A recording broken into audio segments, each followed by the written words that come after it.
Hello students, इस video में हम लोग आज स्टार्ट करने वाले हैं 10th क्लास के मैथ्स में ट्रिग्नोमेट्रिक चैप्टर को। आप जानते हैं कि 10th क्लास के मैथ्स में ट्रिग्नोमेट्रिक एक बहुत ही इंपॉर्टेंट साबित होता है, क्योंकि 10th क्लास का जो मैथ्स है उसमें जो चैप्टर आता है एनसीईआरटी के अकॉर्डिंग चैप्टर नंबर 8 ट्रिग्नोमेट्रिक, यह बहुत ही इंपॉर्टेंट इसलिए हो जाता है क्योंकि ये इससे केवल ट्रिग्नोमेट्रिक से लगभग 20 मार्क्स के क्वेश्चंस पूछे जाते हैं। तो आप देख सकते हैं कि आपको मात्र पास करना होता है 30 नंबर, जिसमें से आपको 20 नंबर यही कैप्चर किया हुआ है, तो इसलिए इसका इंपॉर्टेंस और ज्यादा बढ़ जाता है, ठीक ना। उसके बाद आपको मार्क्स बढ़ाने में, यानी कि मान लीजिए 80 नंबर चाहिए, 90 प्लस नंबर चाहिए, तो अगर इतने मार्क्स चाहिए तो आपको इतने मार्क्स दिलाने में ट्रिग्नोमेट्री एक बहुत अहम रोल अपना निभा सकता है, ठीक ना। तो इस वीडियो में हम लोग ट्रिग्नोमेट्रिक आज स्टार्ट करेंगे और पूरा का पूरा ट्रिग्नोमेट्रिक एक सीरीज चलेगा, जिसमें आपको अगर ट्रिग्नोमेट्रिक में कुछ नहीं आता है तो भी आपको 100 में 100% समझ में आएगा। बिल्कुल जीरो से स्टार्ट करेंगे, ठीक ना। नस नस तक हम लोग उसको नस नस के बारे में पढ़ेंगे। ट्रिग्नोमेट्री में जितने भी टॉपिक हैं, जितने एक छोटा से छोटा पॉइंट, उसमें सबके बारे में पूरा डिटेल हम लोग स्टडी करेंगे, ठीक है। तो आइए हम लोग स्टार्ट करते हैं ट्रिग्नोमेट्री। सबसे पहले जानते हैं ट्रिग्नोमेट्री नाम के बारे में। तो ट्रिगोनोमेट्री, सबसे पहले ये समझिए कि ट्रिग्नोमेट्री जो वर्ड है यह बना किस वर्ड से? तो यह ग्रीक वर्ड से बना है। ट्रिगोनोमेट्री, जिसको हिंदी में हम लोग त्रिकोणमिति बोलते हैं, वो कैसे बना है? तो ग्रीक वर्ड से बना है। और अगर आप 10th क्लास के एनसीईआरटी बुक को देखते हैं तो उसमें लिखता है कि ट्रिग्नोमेट्री 3 वर्ड ट्राई, गोन और मेट्रन से बना है। जबकि आप 11th क्लास के एनसीईआरटी के बुक को देखते हैं तो उसमें लिखा है ट्रिगन और मेट्रन लिखा है। अब आप कंफ्यूज हो जाएंगे कि दो एक जगह लिखा है 2, एक जगह लिखा है 3। कंफ्यूजन में मत पड़िए, इसलिए क्योंकि ये 2 और 3 ये अलग अलग नहीं है, ये दोनों के दोनों सेम ही है। आपको लिखते हैं फिर समझाते हैं। ट्रिग्नोमेट्री यहां और ये यहां। एक क्या बताता है? 10th क्लास का एनसीईआरटी बताता है आपको कि ये 3 वर्ड है। कौन कौन सा? ट्राई, गॉन और ये मेट्रल। 3 ग्रीक वर्ड से बना है। और 11th क्लास का मैथ क्या बताता है? एनसीईआरटी मैथ वो बताता है कि ट्रिगन और मेट्रन से बना है। एनसीईआरटी के बुक में ऐसा ही लिखा है, आप देख सकते हैं। अब बताइए दोनों में डिफरेंस कहां से है? इसमें ट्रिगन एक साथ हो गया, यहां पर दोनों अलग अलग हो गया, मीनिंग तो दोनों का सेम ही निकलेगा। क्योंकि आप देखेंगे अगर तो यहां पर होता है ट्राई का मतलब 3 यानी कि 3, और गॉन का मतलब, इसका मतलब होता है साइड। क्या होता है? साइड। और मेट्रन का मतलब होता है मेजर यानी माप। अगर यहां देखा जाए तो ट्राइगन का मतलब होता है 3 साइड्स। मेट्रन का मतलब क्या हो गया? मेजर यानी माप। तो अगर आप देखेंगे तो दोनों में से 3 साइड, यहां भी 3 साइड्स, यहां भी मेट्रन मींस मेजर, यहां भी यही मेजर। तो कंप्लीटली अगर आप देखेंगे तो दोनों का मीनिंग सेम ही आ रहा है ना। तो अगर ये 3 वर्ड बोलिए या ये 2 वर्ड बोलिए ग्रीक वर्ड, कोई भी डिफरेंस नहीं आएगा। तो पहला कंफ्यूजन यहां दूर हुआ कि 2 या 3, 2 भी सही है 3 भी सही है, ठीक ना। चलिए तो कहा जाए कि ट्रिग्नोमेट्री का मीनिंग क्या होता है, अर्थ क्या होता है? तो यहां से कह सकते हैं दैट इज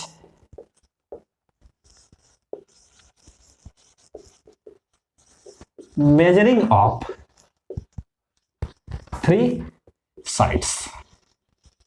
क्या हो गया? मेजरिंग ऑफ 3 साइड्स, अर्थात कि 3 भुजाओं की माप। हिंदी में अगर बात की जाए तो क्या लिखेंगे? 3 भुजाओं की माप।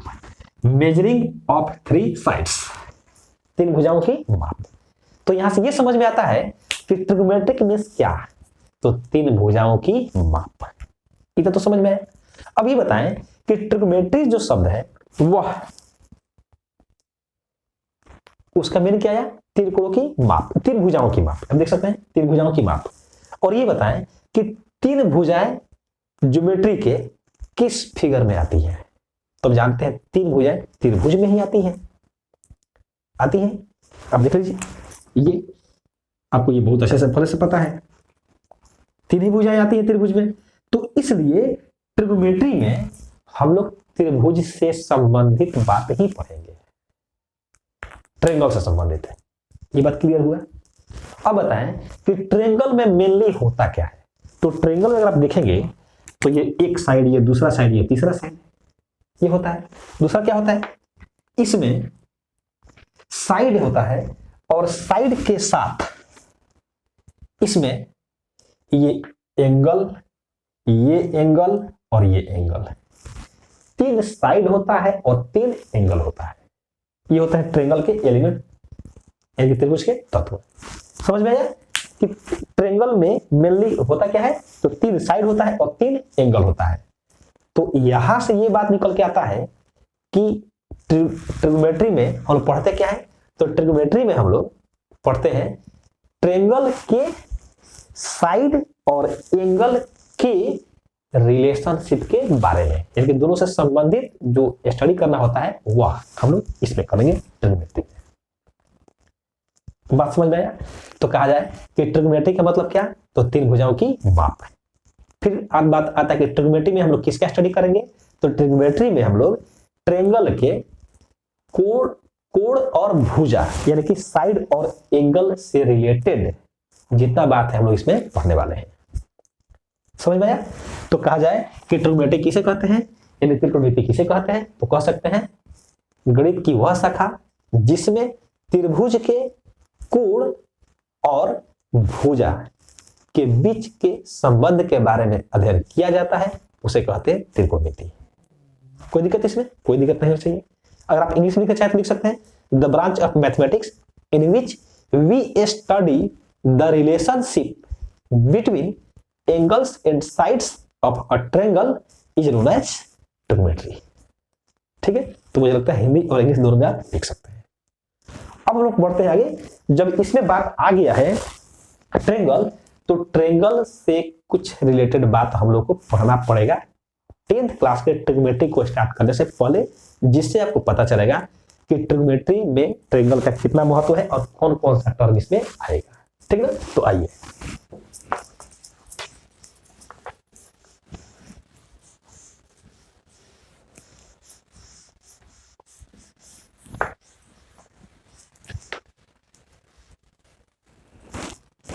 तो सबसे पहले देखते हैं ट्रायंगल।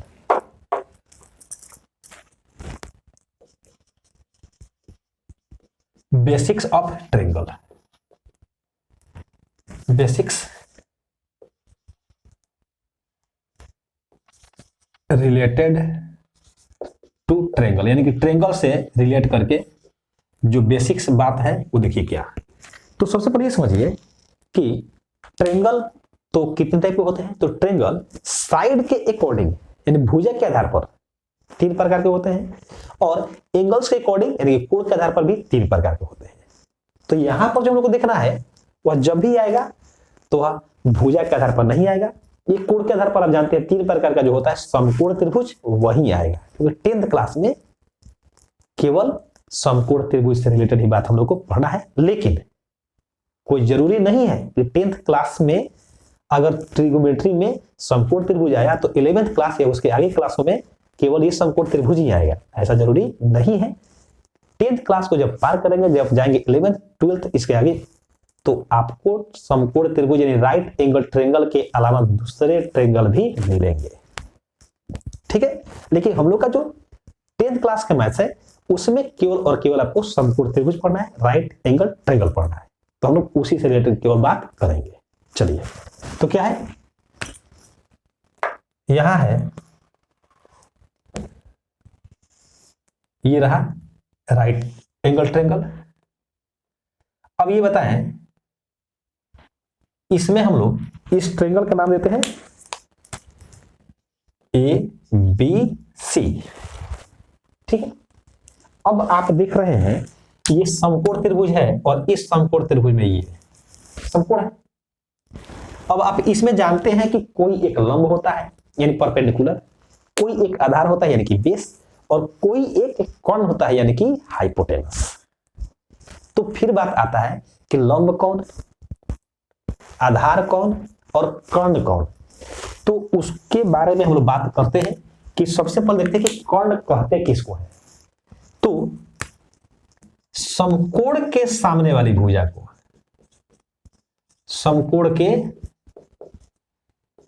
इसको लिख नहीं रहे हैं, समझा देंगे तब बात को समझ जाएंगे, है ना, इसलिए इसको नहीं लिख रहे हैं। ठीक है, ध्यान दीजिए क्या बोल रहा है कि जो समकोण के जो सामने का साइड होता है, ये एंगल बी समकोण है, इसके सामने का साइड यही ना है एसी, तो एसी के कहलाएगा कर्ण, यानी कि हाइपोटेनस, और हाइपोटेनस को हम लोग एच से सूचित करते हैं, यहां लिखते हैं कर्ण।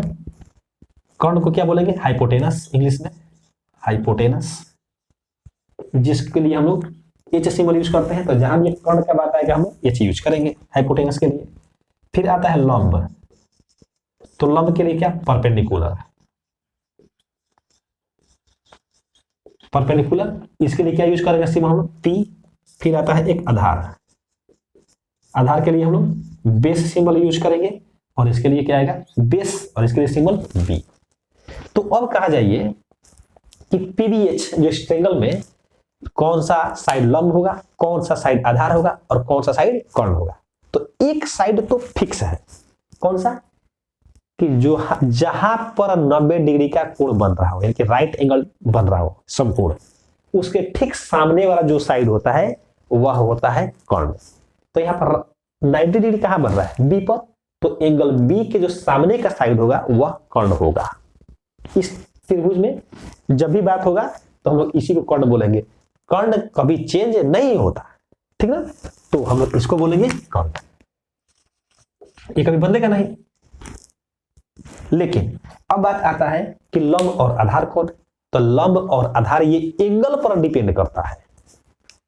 अगर एंगल सी है तो लंब होगा इसके सामने का कोण, और अगर एंगल ए है तो लंब होगा इसके सामने का साइड ये बीसी। एक बार फिर समझे क्या बोल रहे हैं, कर्ण किसको बोलेंगे, तो समकोण के सामने वाले साइड को हम बोलते हैं कर्ण, यानी कि हाइपोटेनस।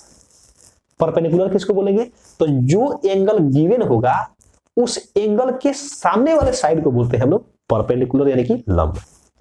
तो वही बोल रहे हैं कि अगर एंगल सी है तो इसके सामने का साइड ए बी, ये क्या कहलाएगा, परपेंडिकुलर।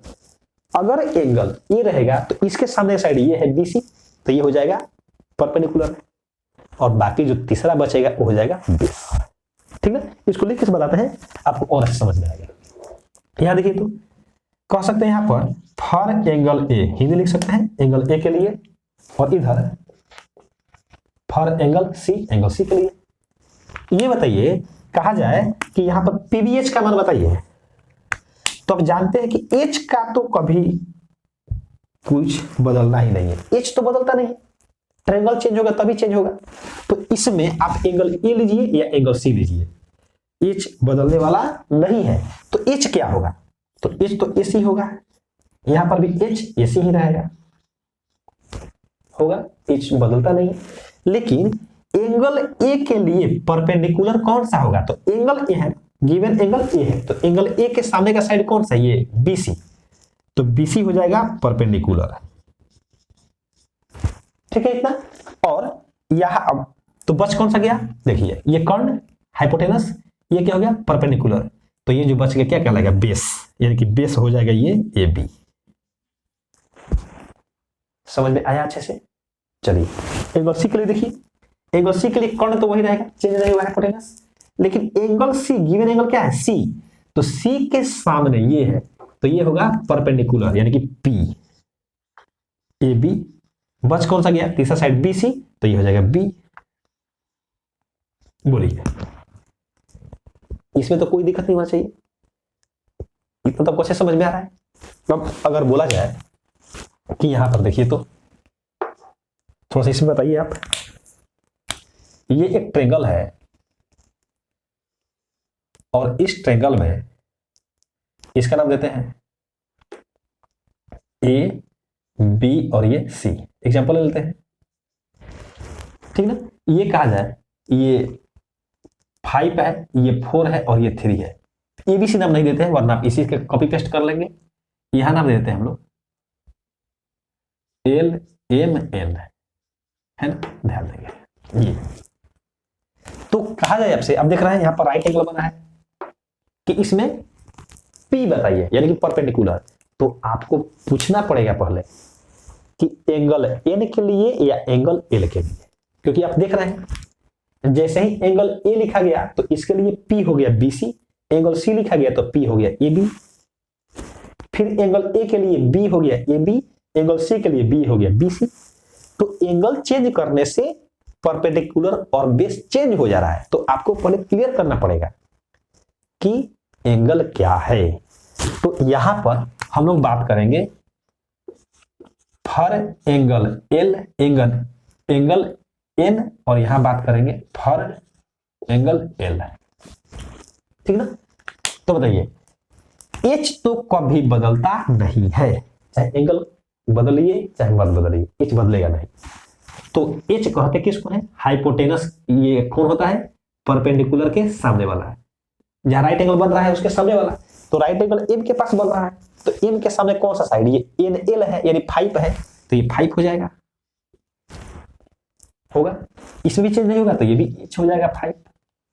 लेकिन अब एंगल N की बात है, तो एंगल N के लिए P कितना और B कितना, एंगल L के लिए P कितना और B कितना, बोलिए। तो बताइए एंगल P के लिए, एंगल N के लिए P कितना, तो N ये है, P कितना, तो इसके सामने के साइड को P बोलते हैं, यानी परपेंडिकुलर, यानी कि लंब। तो कितना होगा 4, ये कर्ण ये लंब, तो ये बच गया तो आधार, हो जाएगा ऐसे। अगर हम एंगल L की बात करें, L, तो इसके सामने का साइड P होता है, तो P कितना 3, ये P ये H, तो ये B, बोलिए अच्छे से समझ में आया। एक एग्जांपल और करिए,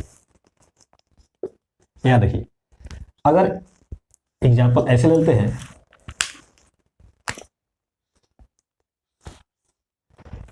यहां से ये हो जाएगा 7, ये हो जाएगा, या फिर ऐसे कर देते हैं, ये 6 8 और ये हो गया 10, ठीक है। यहां हम देते हैं PQR, PQR, ऐसे। राइट एंगल देख रहे हैं कहां बन रहा है, राइट एंगल बन रहा है यहां पर, ऐसे। तो बताएं यहां से कहा जाए कि फॉर एंगल P और फॉर एंगल R, ये इसमें चाहिए तो PVH, इसमें भी चाहिए PVH, यानी H भी चाहिए, P भी चाहिए और B भी चाहिए, इसमें भी H भी चाहिए, P भी चाहिए और B भी चाहिए। तो अब जानते हैं कि H तो बदलता नहीं है, एंगल बदलने से H नहीं बदलता है। तो इसमें H क्या है, H कौन सा होता है, राइट एंगल के सामने वाला। तो राइट एंगल यानी संपूर्ण यहां बन रहा है, इसके सामने का कितना है वैल्यू 10, तो ये भी 10 ये भी 10, दोनों एंगल के लिए 10 ही रहेगा। लेकिन अब यहां पर एंगल गिवन क्या है, P, तो P एंगल तो ये है, इसके सामने का साइड ये 8 P होगा ना, तो ये 8 हो जाएगा। देखिए एंगल P है तो ये P, अब इसके सामने का जो साइड है वह क्या कहलाता है, लंब, लंब को P से रिलेट करते हैं, 8 हो जाएगा। अब B बताइए, तो अब देख रहे हैं ये कर्ण ये लंब, तो ये क्या होगा आधार, यानी कि B 6 होगा ऐसे। अब एंगल चेंज कर दिए R, तो R के लिए, R के सामने का साइड क्या है 6, इसका लेंथ 6 है, तो ये हो जाएगा 6 P का मान। अब बच कौन सा गया, 6 हो गया परपेंडिकुलर, 10 हो गया हाइपोटेनस यानी कि कर्ण, तो ये जो तीसरा बचा 8, ये क्या हो जाएगा 20। बोलिए इसमें तो कोई दिक्कत नहीं होनी चाहिए, ये आपको बहुत अच्छे से समझ में आ रहा है। अब इसी में ये बताइए, आप जानते हैं कि एक फॉर्मूला होता है कर्ण लंब और आधार से रिलेट करके, कि कर्ण का स्क्वायर इक्वल टू लंब का स्क्वायर जोड़ आधार का स्क्वायर, ये फॉर्मूला तो जानते हैं।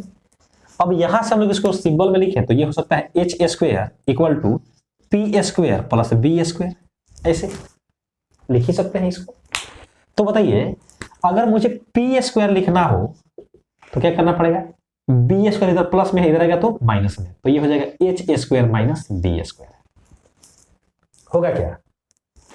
और यहां से अगर हम बी स्क्वायर निकालें तो बी स्क्वायर इक्वल टू क्या आएगा?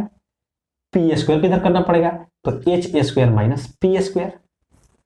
अब यहां से अगर हम लोग स्क्वायर हटाएं तो क्या आएगा? देखिए यहां से ये आएगा, स्क्वायर हटेगा तो इधर रूट चढ़ेगा, तो h equal to root under p square plus b square, ऐसे आ जाएगा। और यहां से रूट अगर हटेगा तो p equal to root under h square minus b square, ऐसे आ जाएगा। ये भी सही है। और यहां से b equal to root under h square minus p square. तो देख रहे हैं आप यहां से कि अगर आपको ये एक फार्मूला याद हो तो इस एक से आप 6 फार्मूले तैयार कर दिए। कितना फर्क देख रहे हैं? तो इसलिए आपको इसमें ये एक याद होना चाहिए, h square equal to p square plus b square. अब इसका यूज क्या है? तो इनका यूज ये है कि अगर 2 का वैल्यू पता होगा तो तीसरा वैल्यू हम फाइंड कर लेंगे। कैसे? यहां देखिए एग्जांपल करते हैं कुछ। कहा जाए कि इफ p इक्वल टू 3 और b equal to 4 then h equal to कितना? तो आपको दिया गया है यहाँ पर वैल्यू किसका? p का भी वैल्यू, b का भी वैल्यू, आपको चाहिए h का वैल्यू। तो आप देखिए इसमें h इक्वल टू क्या है, आप देखेंगे यहाँ पर तो h इक्वल टू है root under p square plus b square. ऐसे p का वैल्यू पुट कीजिए, p का वैल्यू जब पुट कीजिएगा तो कितना? p का वैल्यू 3 का स्क्वायर, बी स्क्वायर है तो यहां हो जाएगा 4 का स्क्वायर। इसको सॉल्व कीजिएगा तो 9, 3 का स्क्वायर 9, 4 का स्क्वायर 16, ऐड कीजिएगा 25 और इसका वैल्यू आ गया 5। ऐसे आ गया। ये जितना भी बात बताया जा रहा है ये पूरा का पूरा जैसे ही स्टार्ट करेंगे फर्स्ट ही एक्सरसाइज उसी में इसका यूज आएगा। इसीलिए आपको पहले बोले थे बिल्कुल जीरो से स्टार्ट करेंगे, जिससे आप किसी प्रकार की कोई दिक्कत नहीं हो। ठीक ना? आप इसको अच्छे से पढ़िए, वीडियो को आगे भगाइए मत, है ना? जल्दी जल्दी आप पूरा अच्छे से समझिए एक एक बात को, और संभव हो तो आप लिख करके पढ़िए, आपको पूरा समझ में आएगा। अब क्या करेंगे? तो नेक्स्ट क्वेश्चन की तरफ चलते हैं। नेक्स्ट क्वेश्चन है if h equal to 10 comma b equal to 6 कहा जाए p equal to what, then p equal to what. अब बताइए यहां पर क्या किया गया? तो यहां पर भी देख रहे हैं कि 2 वैल्यू दिया गया है, किसका किसका? h का दिया गया और b का दिया गया।